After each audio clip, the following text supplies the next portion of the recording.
નમસ્કાર મિત્રો, આપણે પહોંચ્યા છીએ રા તાલુકા કચેરી ખાતે। ત્યાં આગળ આજે તાલુકા પંચાયત અને જિલ્લા પંચાયતના ફોર્મ ભરવાનો અંતિમ દિવસ હતો। ત્યારે અહીંયા આગળ આપણી સાથે જે કોંગ્રેસના ઉમેદવાર જે મોરથર જિલ્લા પંચાયત અને તાલુકા પંચાયતના ઉમેદવારો અહીં આગળ અંતિમ દિવસે ફોર્મ ભરવા માટે પહોંચ્યા છીએ ને એમના સાથે તમે જોઈ શકો છો ટેકેદારો અને સમર્થકો ખૂબ જ મોટી સંખ્યામાં તમે કેમેરામેન બતાવી શકો છો, ખૂબ જ મોટી સંખ્યામાં અહીં આગળ પહોંચ્યા છીએ। તો અહીંયા આગળ તમારું જે ફોર્મ છે આજે પરિપૂર્ણ રીતે ભરાઈ ગયું છે? અહીંયા આગળ આ ભરાઈ ગયું છે ફોર્મ અમારું। તો અહીંયા આગળ લોકો કેવું ઈચ્છી રહ્યા છે? લોકો એવું ઈચ્છી રહ્યા છે કે અત્યારે જે ભાજપથી કંટાળીને અને કોંગ્રેસનું પવન ફૂંકાઈ રહ્યો છે, એની અવાજ જબરજસ્ત કોંગ્રેસની છે, અંડરકરન્ટ ખૂબ છે કે અત્યારે ભાજપે જે લોલીપોપ કરાયા છે જનતાને, અને જનતા ઈચ્છી રહી છે કે આ પરિવર્તન લાવી અને રા તાલુકા પંચાયત કોંગ્રેસની બને અને જિલ્લા પંચાયત બંને ડુઆ અને મોરથર જિલ્લા પંચાયત બંને કોંગ્રેસની બનશે। મને ભરોસો છે, જનતાનો પણ મારા ઉપર ભરોસો છે, મારો જનતા ઉપર ભરોસો છે। એક બેગ થઈને મને જનતાએ ઉમેદવાર મૂક્યો છે અને મને જનતા જીતાડશે એવી મને આશા છે।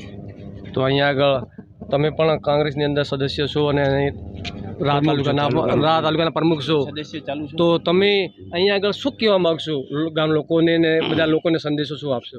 આજે રા તાલુકા અને જિલ્લા પંચાયતના ફોર્મ ભરવાની અંતિમ તારીખ હતી, એટલે બધા ફોર્મો ભરાઈ ગયા છે। જિલ્લા પંચાયતના આજે છેલ્લા દિવસે ફોર્મ ભરાણા છે અને વસ્તીમાં ખૂબ ઉત્સાહ છે। આ વખતે રા તાલુકા પંચાયત અને વાવથરા જિલ્લા પંચાયત બંને કોંગ્રેસી બનશે એવી સ્પષ્ટપણે દેખાઈ રહ્યું છે। તો લોકો પરિવર્તન ઈચ્છે છે, એટલે કઈ રીતનું અહીંયા આગળ માહોલ દેખાઈ રહ્યો છે એના ઉપરથી? લોકો ભાજપના આજે આ ભ્રષ્ટાચારી શાસનથી કંટાળી ગયેલ છે વસ્તી, એટલે હાલ વસ્તીએ નક્કી કરી લીધું છે કે પરિવર્તન એ જ વિકલ્પ છે એમનો, એટલે પરિવર્તન કરીને જ વસ્તી જમશે એટલું સ્પષ્ટ દેખાઈ રહ્યું છે। તો અહીંયા આગળ આપણે જે માગીલાલ સાહેબ પણ છે એમની સાથે આપણે વાત કરશું કે તમે લોકોને કેવો સંદેશો આપશો આવનારા સમયમાં ચૂંટણી માટે?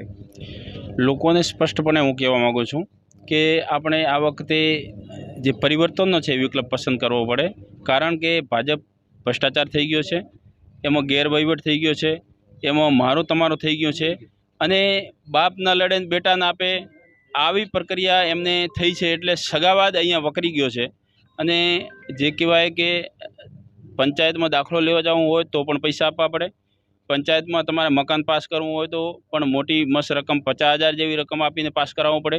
તમામ રીતે ભાજપ જે વિકાસના કામ છે એમાં પણ 10-20% એ લોકો કટકી ખાઈને જ વિકાસના કામ આપે છે, વિકાસની વાતો કરે છે, પણ વિકાસ એ એમને ભ્રષ્ટાચાર કરવાનું માધ્યમ બની ગયું છે। ત્યારે લોકોને, ખાસ કરીને ખેડૂતોને અને ગામડાના લોકોને, યુવાનોને વિનંતી છે કે આ ભ્રષ્ટાચારી શાસનને ઉખાડી ફેંકવાનો અને સગાવાદવાળી પાર્ટીને ઉખાડી ફેંકવાનો સમય આવી ગયો છે। અહીંયા આગળ તમે જોઈ શકો છો કે મોટી સંખ્યામાં જે તાલુકા પંચાયત જિલ્લા પંચાયતનો જે કોંગ્રેસના ઉમેદવારો અહીં આગળ પહોંચ્યા, એમની સાથે સમર્થનો પણ મોટી સંખ્યામાં આજે ઉમેદવારી માટે પહોંચ્યા છીએ। પાછળની સાઈડ પણ તમે ફેરવજો, અહીંયા આગળ મોટી સંખ્યામાં અહીંયા આગળ જે એમના ટેકેદારો અને સમર્થકો પહોંચ્યા છીએ। તો આપણે આવનારા સમયમાં જે જનતા છે એ નક્કી કરશે